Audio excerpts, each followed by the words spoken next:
I'm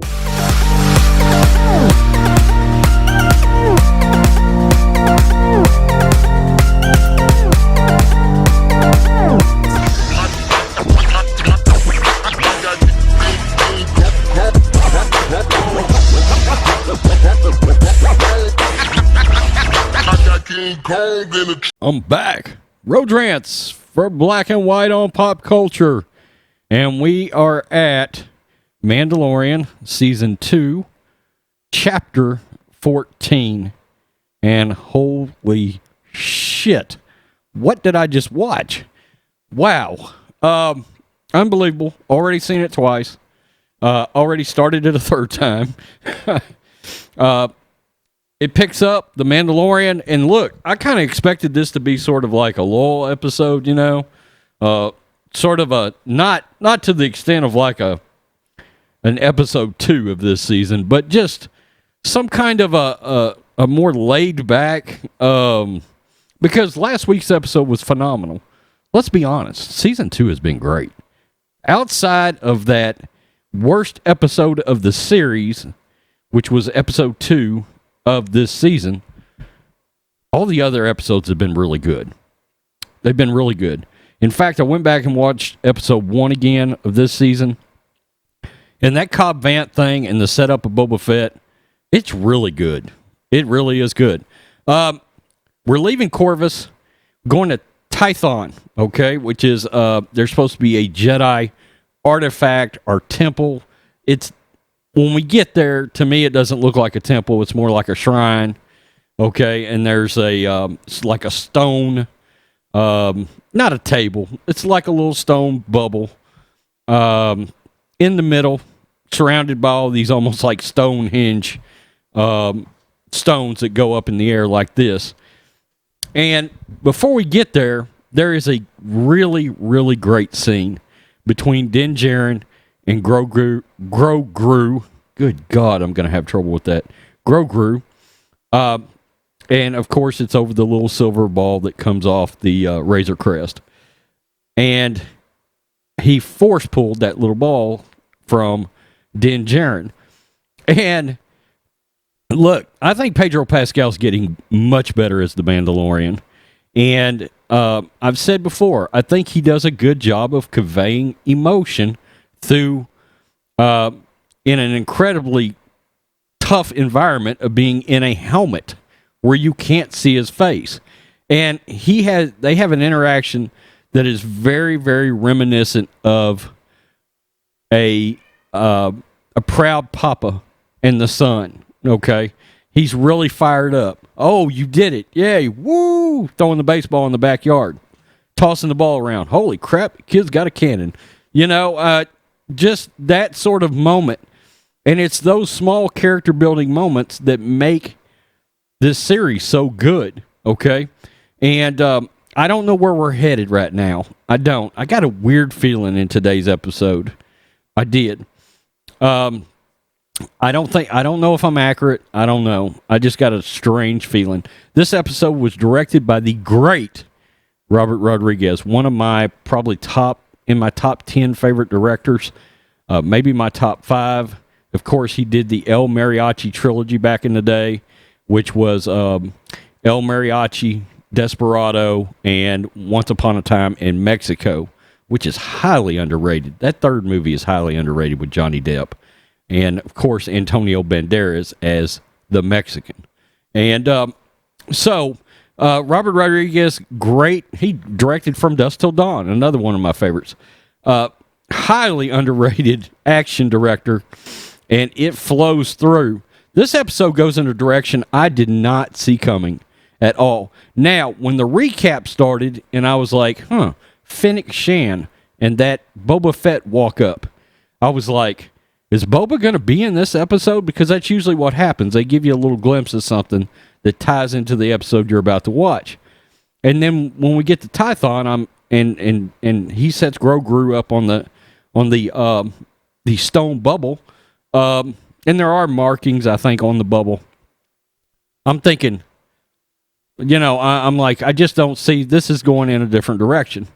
And so while he's trying to get something to happen, he's almost like, activate, activate, do something. He's waiting for some kind of Jedi, mysterious Jedi something to happen, and it's not happening.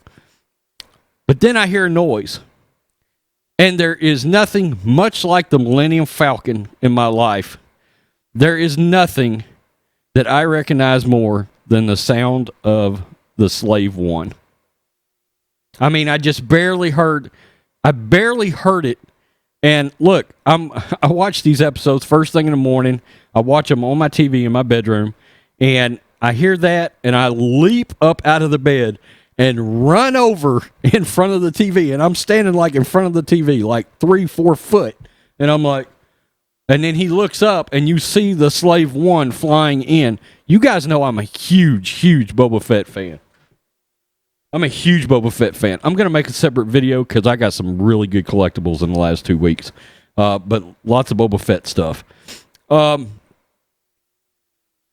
then you see the Slave One flying in. And I'm jumping up and down. I'm having a 7-year-old moment here. I'm like, holy shit, oh shit, oh shit, oh shit, oh shit. It's the Slave One. Oh shit, Boba is here. Okay, so... And the Mandalorian's like, he's like, he doesn't want to leave Grogu, but he's concerned for his safety, which is strange. It's kind of a catch-22 because you're like, and then he's like, I'm going to go see what's going on. I'm like, you're leaving him? But at that point, the Jedi, I don't want to call it a force field, but the energy field, the Jedi energy field is now communicating with Grogu, okay? And, because of that, Din Djarin can't get to the kid. I mean, he tried to, and boom, that energy blew him off, even in that Beskar armor. You got to wonder if he wasn't wearing Beskar, what would have happened there? I don't know. So he runs down there, and all of a sudden, there he is, Boba Fett. No armor, of course. Din Djarin has the armor, and they start having a conversation. And look, Boba's like, look, man, I want my damn armor, okay? And he's like, you can't have the armor, you're not Mandalorian. And he goes, the armor is mine. It was entrusted to me from my father, Jango. And I'm like, hell to the yes. Hell yes, it was. And of course, I'm freaking out right now, okay? I am just I'm nerded out.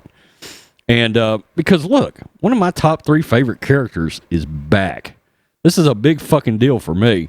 So, anyway, they're having a conversation back and forth, and he says, well, look, give me the armor or we're going to take out Baby Yoda, which it's pretty clear they never had an intention of shooting Baby Yoda. Okay, but they were trying to bluff the Mandalorian.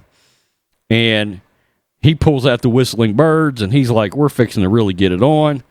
And Jango's like, or Boba's like, no, hold on. He's like, let's just everybody chill the fuck out. All right.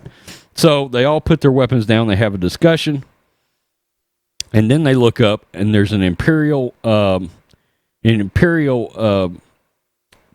Imperial cruiser, but transport coming down. And when it lands, a shit ton of stormtroopers just start coming out. And it's like, oh, I think we're fixing to have a young team-up situation. Now, I was right about something here. I was right about a couple of things. But I was right about the fact that I thought they would truly fight. I did. I said I thought Boba Fett and the Mandalorian would have a real confrontation, and then they would team up. And so they just kind of had a conversation, and then they teamed up. And basically, Boba was like, look, I'm going to help you defend this child, but I want my armor back, blah, blah, blah. And the Mandalorian, technically speaking, doesn't agree to this. But all of a sudden, we launch into warfare, all right, between Boba Fett, this is crazy, Fennec Shan, and the Mandalorian. and we watch Boba Fett in all of his badassery. And look, this is sort of a product of Robert Rodriguez, right? We watch Boba Fett in all his badassery. He doesn't have his armor yet, and he's got that stick, and he is taking assholes out. I mean, all over the place. Stormtroopers are perishing in brutal fashion. I mean, helmets are getting cracked open. It's beautiful. There's a scene that they cut to where he's leaping off with that stick. Bam! And I'm like, oh, that's beautiful. That's just so beautiful.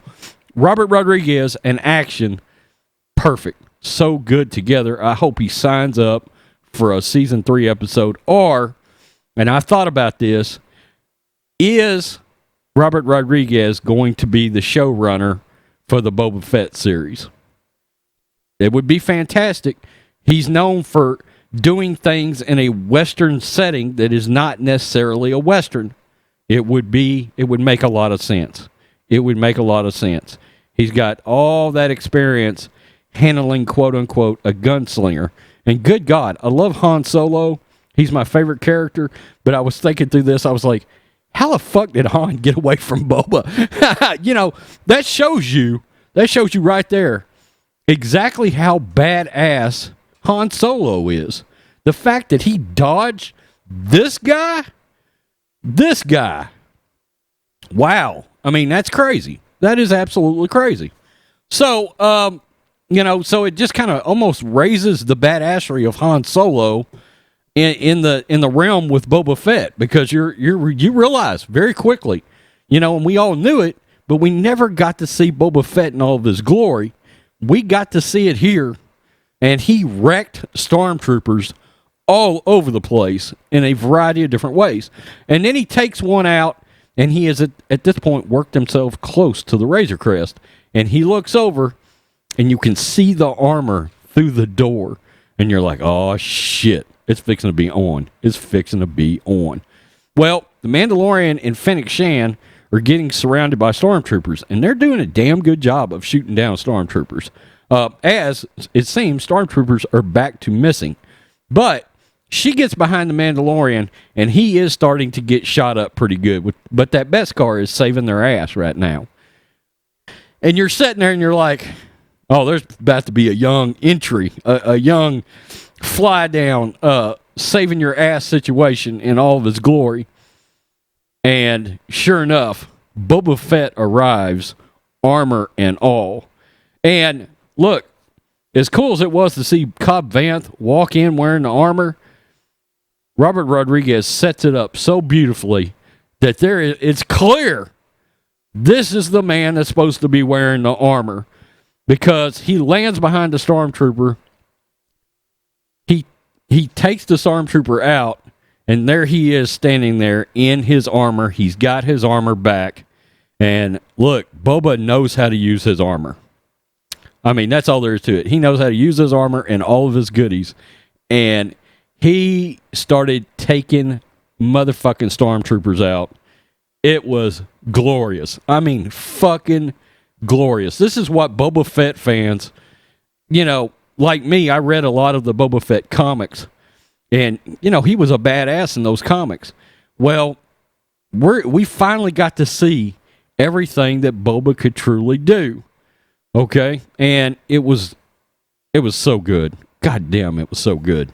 I'm just letting you know right now, this is my favorite episode ever. I said last week I thought maybe last week's episode was the best. That's why I thought we were going to have a lull. Fuck it. Fuck it. I don't even have to think about it. And that's saying a lot, because, look, I had pretty much still had several episodes in season 1 as better than any episode in season 2 up until last week, when we got the what is it, Kurosawa samurai episode with Ahsoka Tano, and I was like, holy shit, this is great. And very much reminiscent of the old samurai films. And then, boom, we get this shit with Robert Rodriguez. So, wherever you're at, Jon Favreau, sign Robert Rodriguez up for this shit, please. Well, Boba Fett's taking motherfuckers out like Patrick Swayze in fucking Roadhouse, okay? Motherfuckers are laying everywhere. And I know I'm dropping some F-bombs in this, but look, you got to understand the conviction here, okay?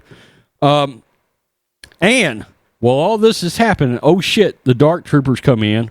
They fly down because Moff Gideon shows up in an Imperial cruiser. And they grab Baby Yoda. They do. And Boba takes off. And they're flying back up to the cruiser. They don't know there's an Imperial cruiser out there. But what's really jacked up is you hear a laser blast. And you know it's a big one. It's a laser blast that's sending a damn signal. And you're looking down, and all of a sudden, it hits the Razor Crest and destroys it. And you're like, what? They destroyed the Mandalorian ship. And you could, look, they showed they put the camera on Din Djarin, Pedro Pascal, and he does a good job with the helmet on of being like, fuck, they just destroyed my ship. Like you could feel that oozing off of him. Like there was a certain amount of heartbreak there. Because, let's be honest, the Razor Crest for the Mandalorian is the Falcon for Han Solo, and it's the Slave One for Boba Fett. Okay? Now, something I want to bring up real fast. I'm starting to hear rumors about things we're going to see in that Boba Fett series, and we're going to see him escape from the Sarlacc. That's going to, I think, be part of that whole thing. That may be where the episode, the series starts. It's a limited series, probably 6 to 8 episodes. Like an event series, like the Obi-Wan series. And it's going to start with us seeing him come out of the Sarlacc and whatever happened in that time frame. Probably up until the Mandalorian. That's probably what. And then I think we may have a time jump in there. I don't know. Because I will tell you, I'm concerned about Boba Fett's future in this. I am. I'm worried that I hope they did not bring him back only to kill him. Surely Jon Favreau and Dave Filoni know that shit's not going to fly. Do not bring him back only to kill him. I will be pissed. I will be pissed. I didn't wait that long to have him come back. Now, they may be like, we have a chance to give him a fitting ending for his character, but I don't want to see that shit. Okay? I don't want to see it. I already had to go through Han and fucking Kylo Ren, okay? And that fucking shit show. I don't want to see Boba go down. But I think it's a possibility. It's a possibility. And if they did it, I'm sure it's going to be done in a much better way. They're showing right now. How pissed. After last week's episode, and I felt this a few times while watching The Mandalorian first season, but the last 2 episodes in particular, I'm starting to get so fucking mad at Lucasfilm right now for that sequel trilogy shit. I mean, good God. Look at the world building that's happened in this. This fucking series is so much superior to that sequel trilogy. I mean, it's not even close. The level of storytelling shows you how Mickey Mouse, pun intended, how Mickey Mouse, Rian Johnson, and J.J. Abrams are. It's ridiculous. It's embarrassing. Somebody fire the fuck out of Kathleen Kennedy. Please. Why is that trick still at Lucasfilm? And something I thought about this week. Don't we think it's odd that the saying from this show is "this is the way"? Don't we think that's odd? I think I've decided it's a blatant shot right at Kathleen Kennedy. This is the way. He's telling her, bitch, this is how you do Star Wars. Not whatever the fuck you've been doing with it for the last 6 years. I just think that's odd. This is the way. Think about it. And it just dawned on me in the last week. I was like, he literally took a shot right at Kathleen Kennedy with the tagline for this show. He's telling her, this is the way you do Star Wars. All right. Now, so, look, I'm making a call, though, because I noticed something. Upon second viewing at the end, and by the way, Django was a foundling. Now, John Matrix is not happy about that. But I'm seeing, I was looking at some comments all over the place. People are split on this because people are saying that Jango was originally supposed to be a Mandalorian or was a Mandalorian, and then George changed it.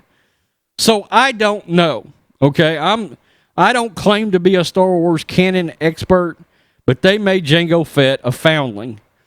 And so technically speaking, he's not Mandalorian by blood, but he is Mandalorian by creed. All right, obviously a different creed than Din Djarin, but we found out how that works. I don't have a problem with that liberty at all. Did that hit me and it just like, oh, fuck no, I didn't like that shit? No, it didn't. It didn't. Of course, I just found out in the last week there's controversy in the fandom menace because people like The Mandalorian. I didn't even know that was a thing. Who gives a shit? Isn't that part of being in the fandom menace is we're supposed to have the freedom to like whatever the fuck we want? But the big thing is we don't want identity politics and woke shit in our Star Wars. So, I did notice something. When they said they were going to help, when they told the Mandalorian, no, I've made an oath to you, or not an oath, but we've agreed, I've got my armor back. We've agreed to go with you and get Grogu back from Moff Gideon, which sets up some awesome action later on. And that's kind of what's got me concerned about Boba. It's like, is he going to survive this shit? But I noticed something. When Boba and the Mandalorian were talking, I may be wrong, but I saw, go back, watch the episode, get to the end, when they start talking after they've already got Baby Yoda, watch Fennec Shan's face. There is shame on her face when they are telling, when Boba is telling Din Djarin that they are agreeing to help him get the kid back and make sure he's safe. She does a look up, look away, and there is shame on her face like they are lying. I don't know if we're supposed to pick up on that or not. Now, could it be she plans on double-crossing Din Djarin and Boba Fett? Because at the end of the day, she was after that bounty. And I know she said she swore an oath to Boba Fett, but we don't know that that means anything to her. So something is brewing there. Watch for it. Go back, watch the episode. Get to the end. Watch that part a couple of times because on second viewing, I rewound it about 3 times just to make sure because I wanted to talk about it. Something is going on with Fennec Shan and that kid and what they just talked about with taking care of rescuing Baby Yoda. There is a double cross coming. I feel it. Maybe I'm wrong. I feel it. Now, whether or not Boba knows about the double cross and intends to double cross, I don't know. But it makes sense that at least one of the two of them is going to pull a shitty. Okay? We got to remember, Boba wants that bounty. Okay? That's his character. He wants that bounty. Now, with him being tied to the Mandalorians in a way, would he do that? I don't know. But Fennec Shan, she has no ties. She has no ties. She, technically speaking, has no ties. Watch for that. 10 out of 10. What am I going to take off for? Really? 10 out of 10. Fucking unbelievable. Unbelievable. I am so pissed off at Lucasfilm right now for that sequel trilogy and knowing that that is where we're headed. Look, my only hope is Jon Favreau is running a retcon on the sequel trilogy right now. Is he running a retcon on the sequel trilogy? There's been rumors of that. I'm hoping maybe that's what is happening. I've seen people say that the bodies in those in the episode where they found the clones in the thing, in that where Bo-Katan was in there. I've seen people say that was Snoke. There was Snokes in those tubes. That was Snoke. I don't know that. I tried to tell. I couldn't tell it. Maybe it was. I don't know. Tell me what you think. Black and White on Pop Culture Fans. Holy shit, this was good. This was really good. God dang. Fuck you, Kathleen Kennedy. God, Star Wars could... Look how good this series is. I'm so pissed off at Kathleen Kennedy. Peace. I'm out. Till next time.